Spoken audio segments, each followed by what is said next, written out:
Bonsoir. Pour ouvrir cette première nuit du Ramadan, intitulée Caravane de nuit, nous avons le plaisir et le grand honneur de recevoir un invité de marque, à savoir Sa Majesté le roi Hassan II du Maroc. Majesté, permettez-moi tout d'abord de vous remercier très profondément de la part du public français en général et de la part des personnes qui pratiquent la religion musulmane en France pour l'honneur et la bienveillance avec laquelle vous avez bien voulu participer à ces émissions. Sire, ma première question relève d'un phénomène qui, moi, me frappe beaucoup. Je trouve qu'en Occident, il y a une très grande méconnaissance du message de l'islam et de la manière dont il est pratiqué. Est-ce que vous pourriez un peu nous dire ce qui, à votre avis, explique cette relative méconnaissance? Tout d'abord, M. Mitterrand, je tenais à vous dire combien, chaque fois que cela m'est possible de suivre vos émissions, combien je les ai trouvées marquées par la volonté de savoir, de faire savoir, et surtout, et dans cette quête du savoir, une certaine pudeur, qui n'est autre chose que le respect des autres. Et je tenais à vous dire cela. Je vous remercie. Vous remercier de cet aspect parnassien, car une des qualités de l'islam, c'est la pudeur. Et bien, pour répondre à votre question, je pense que c'est la communication qui fait que l'ignorance s'est établie par rapport à ce qu'est l'islam, la civilisation musulmane, la culture musulmane. Il fut un temps où vos savants, dans le Moyen-Âge, allaient quêter le savoir en étudiant l'arabe, en étudiant la médecine arabe, les philosophes arabes. Les échanges s'étant inversés, c'est nous qui sommes allés à la quête de l'Occident. Et je suis sûr que s'il y avait une meilleure propagation de l'image de l'islam, de sa civilisation, de son message, nul doute que cela ferait découvrir des horizons nouveaux à beaucoup de personnes. Je n'en veux pour preuve que les arabisants, les islamologues connus, particulièrement en France, eh bien, ceux-là ont écrit des choses extraordinaires sur l'islam, sur sa langue, sur sa culture. Certains même, comme Massignon, sont revenus à leur foi à travers le soufisme musulman, quand il était notamment détenu en Syrie. Eh bien, je pense qu'actuellement, les moyens de divulgation sont tellement à la portée de tout un chacun qu'on pourrait peut-être susciter cet intérêt et cette curiosité du monde occidental à l'égard de ce qu'on appelle la culture musulmane et sa civilisation. Il y a parmi les préjugés portant sur la religion musulmane, il y a une crainte d'une intolérance de la religion musulmane. Et pourtant, dans le Coran, il y a cette sourate célèbre qui est « Pas de contrainte en religion ». Comment doit-on se situer face à cette controverse? Encore une fois, c'est l'ignorance. Il n'y a pas que cette sourate dans le Coran. Il y a ce qu'il y a dans le Coran, particulièrement dans la sourate de la vache, à la fin de la sourate de la vache, dans laquelle Dieu dit, nous, dans une des prières de la fin, nous croyons en tous les prophètes de Dieu. Et nous ne faisons aucune différence, ni n'avons de préférence pour aucun d'entre eux. Parmi les préceptes du prophète, sur lui soit la bénédiction, lorsqu'un musulman se trouve dans un pays qui n'est pas musulman et qu'il recherche un lieu de prière, il lui recommandait, et qu'il n'y a pas de mosquée, il lui recommandait d'aller d'abord chercher s'il y a une église ou une synagogue, et s'il trouve l'une ou l'autre, d'y accomplir sa prière, plutôt que de le faire dans la rue ou sur une place publique.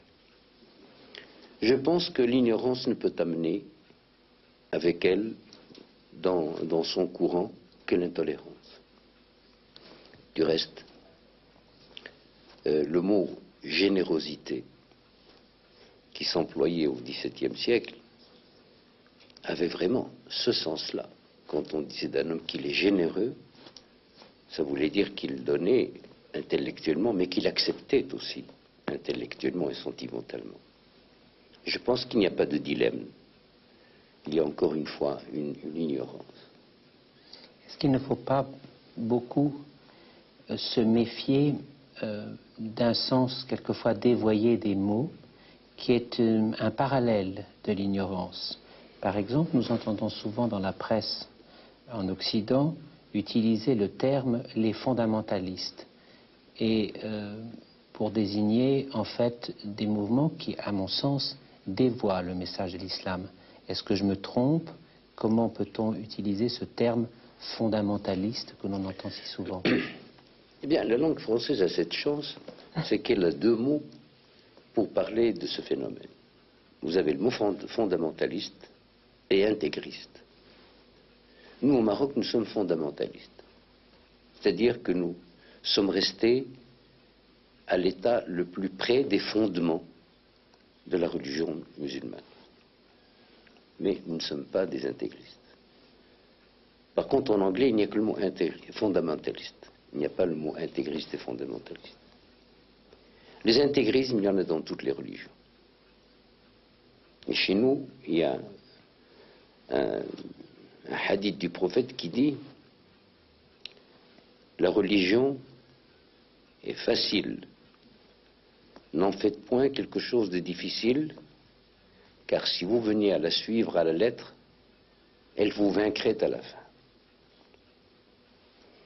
Alors, pourquoi donc aller chercher un intégrisme, une sorte de masochisme à l'égard de soi-même, qui se transforme en sadisme et en intolérance à l'égard des autres? Non, le fondamentalisme, c'est-à-dire c'est s'attacher aux sources, s'attacher à la vraie philosophie de la religion. Et notre philosophie musulmane, c'est la tolérance, c'est la cohabitation, et c'est la compréhension de l'autre. Question d'un néophyte, Majesté.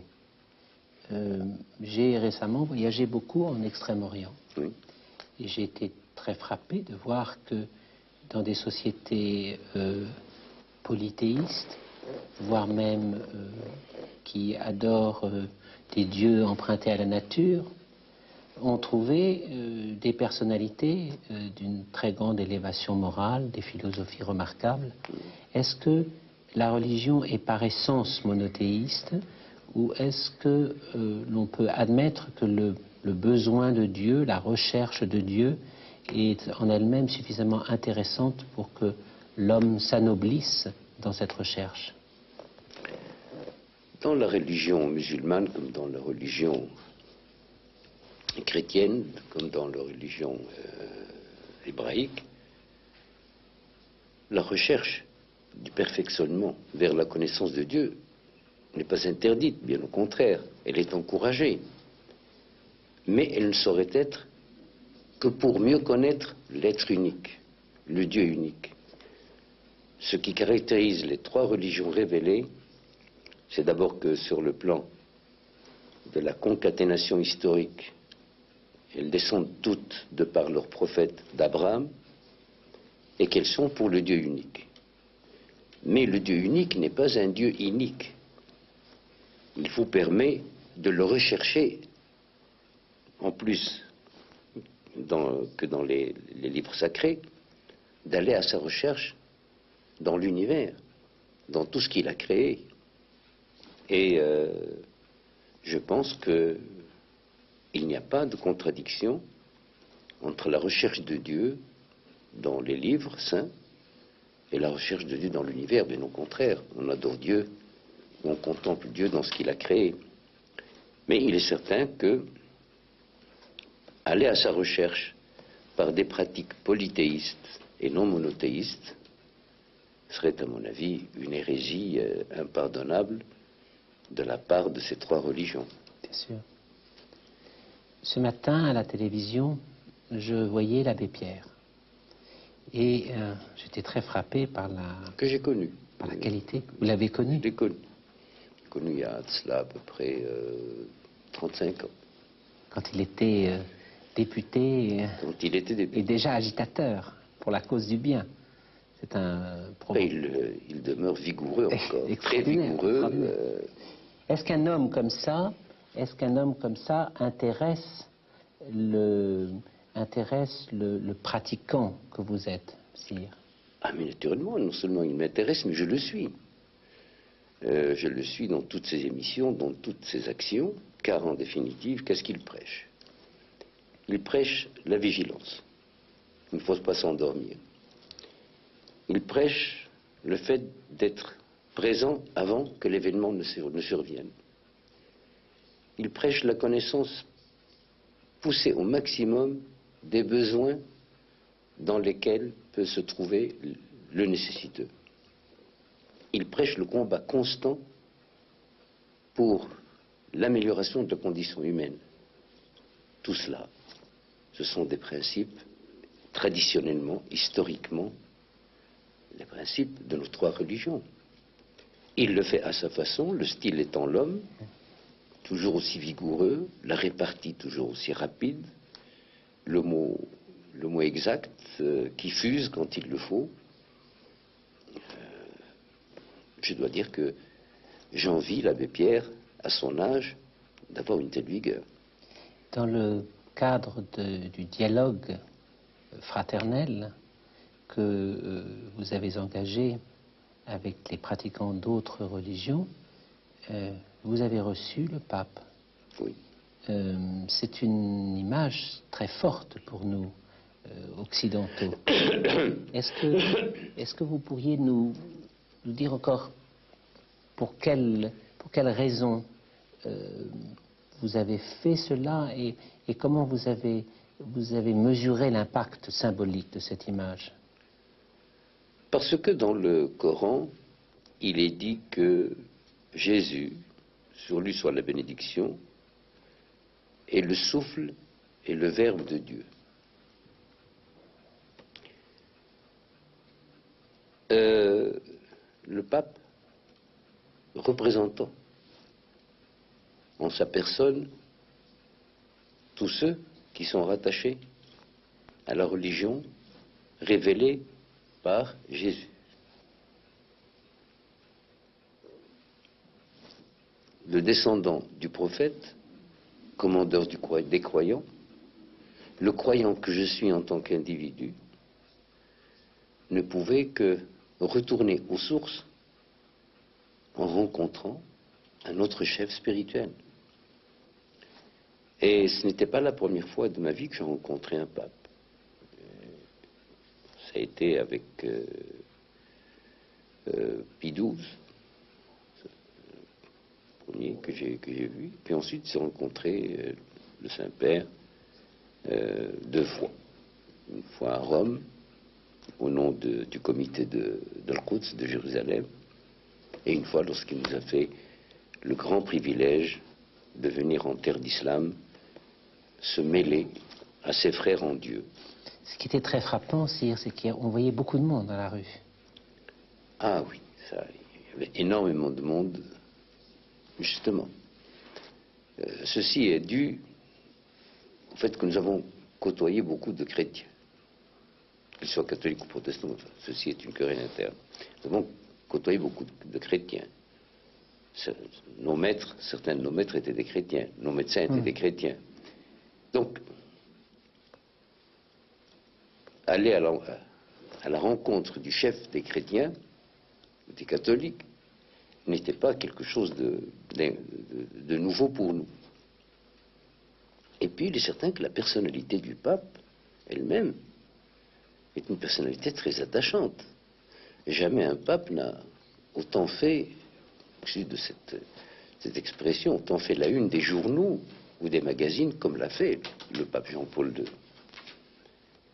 Et puis, c'était comme un événement que de voir deux personnes habillées de blanc, représentant de religion, d'amour et de paix. Et c'est ce qui a fait que les rues étaient pleines. Si la pratique du ramadan est une pratique qui demande une très grande discipline. À cet égard, elle est exemplaire de toutes les autres pratiques d'une religion. Que pensez-vous de ceux qui ont du mal à l'observer dans un pays comme la France, car toute la société est organisée sur un autre rythme? Quel mot voulez-vous leur dire à ceux-là qui font cet énorme effort? Je leur dirais d'abord qu'ils ont beaucoup de mérite, car le ramadan, c'est une ascèse, mais une ascèse qui devient beaucoup plus facile lorsqu'elle est pratiquée en communauté. Deuxièmement, il est certain que plus on va vers le nord, plus les journées sont longues, contrairement à ce qu'on peut penser, et les nuits sont courtes. Enfin, les horaires de travail ne sont pas ceux appliqués dans les pays qui font le ramadan, les pays musulmans. Tout cela fait que ceux qui s'adonnent à cette ascèse, à cette pratique du ramadan, méritent notre admiration. Et je suis certain que Dieu leur en saura gré. D'une manière générale, si la pratique d'une religion est appelée ou n'est pas appelée à évoluer avec le cours des temps, avec les découvertes scientifiques, avec tout un ensemble de choses, comment est-ce qu'on peut se forger ou écouter ceux qui savent de manière à avoir une morale de ces évolutions de la pratique? Mais d'abord, il faut avoir une certaine hérédité. Et dans notre hérédité musulmane, nous les musulmans, nous n'avons jamais brûlé quiconque sur un bûcher. Ce que les autres ne se sont pas privés de faire. Vous n'avez pas dit, c'est moi qui le dis. Je ne l'ai pas dit. Mais on n'a jamais brûlé quelqu'un pour sorcellerie ou parce qu'il disait que la terre tournait.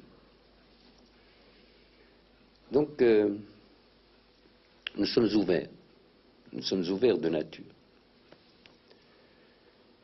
Et c'est ce qui fait que nous sommes évolutifs. Du reste, du temps du prophète déjà, la religion avait connu des évolutions. Il était dit qu'il fallait couper la main du voleur. Bon. Eh bien, comme tous les droits pénaux, la philosophie du droit pénal, c'est l'exemplarité. À telle enseigne que la peine de mort n'a commencé à être abolie que dans les dernières décennies. Jusque-là, c'était quelqu'un tué, il faut lui couper la tête parce que ou le pendre. Mais tout de suite après la mort du prophète, en cas de sécheresse, le khalife Omar a dit il ne faudra surtout pas couper la main des voleurs. Déjà la circonstance atténuante. Si naturellement on venait, je parle pour mon pays, si on venait à le faire, et je crois qu'à ce moment-là, les charges sociales qui devraient peser sur l'État pour avoir créé un indigent matériel et un incapable manuel deviendraient assez lourdes et que ce serait vraiment en plus caricatural que de dire un tel va aller toucher sa pension parce qu'on lui a coupé une main. Non, il faut être évolutif. Le dogme, lui, ne doit pas être touché. Mais il faut s'adapter à son temps. Et si on veut être tolérant, ça veut dire quoi être tolérant? C'est donner et recevoir. Et si l'on veut recevoir, il faut être le réceptacle voulu. Et si l'on veut donner, il faut apprendre la méthode pédagogique pour donner. Donc c'est une adaptation continue de la part du croyant. Encore une fois, en ne touchant pas au dogme, l'unicité de Dieu, le fait que Mohammed est son dernier prophète, le pèlerinage, le mois de jeûne et la zakat qui est l'impôt organisé actuellement. En dehors de cela. Sire, nous avons visité la magnifique mosquée Hassan II à Casablanca. Je voudrais vous poser une question peut-être un peu insolente. Cette mosquée est magnifique. Est-ce que c'est le symbole d'un règne glorieux? Est-ce que c'est un acte de foi? Est-ce que c'est un partage avec le reste de la communauté musulmane? D'abord, c'est un acte de foi. Ensuite, c'était un acte d'amour pour Casablanca que je trouvais comme étant une ville sans rayonnement spirituel.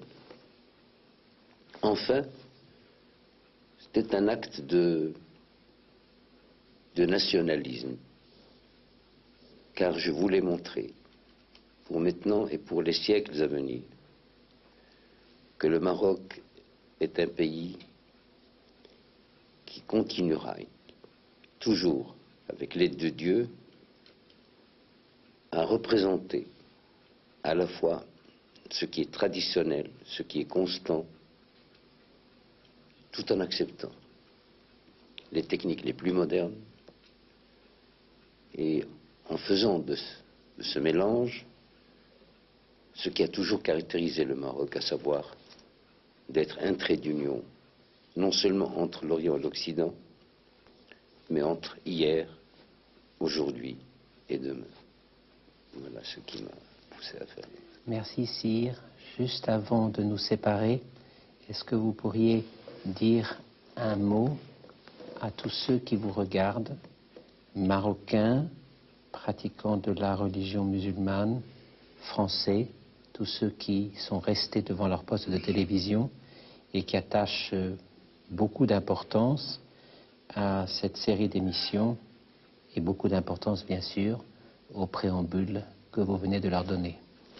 D'abord, je dirais à tous ceux qui me regardent, quelle que soit leur confession, salam alaikum, ça veut dire que la paix soit sur vous. Ensuite, je leur demanderai d'imaginer que les musulmans sont 1,2 milliard dans le monde et que si l'on trouve parmi ces musulmans, disons 0,0,1, ça fait quand même quelques millions, ben, il ne faut pas juger le 1,2 milliard de musulmans sur le 0,0,01 s'il apparaît que leur conduite n'est pas en conformité avec certaines pratiques. Je veux leur dire un message d'indulgence, car la tolérance n'est que la fille de l'indulgence. Alors, nous souhaitons de la tolérance, de l'indulgence, et nous prions Dieu, nous les musulmans, de nous guider afin de ne pas heurter les règles de vie de ceux chez qui nous vivons.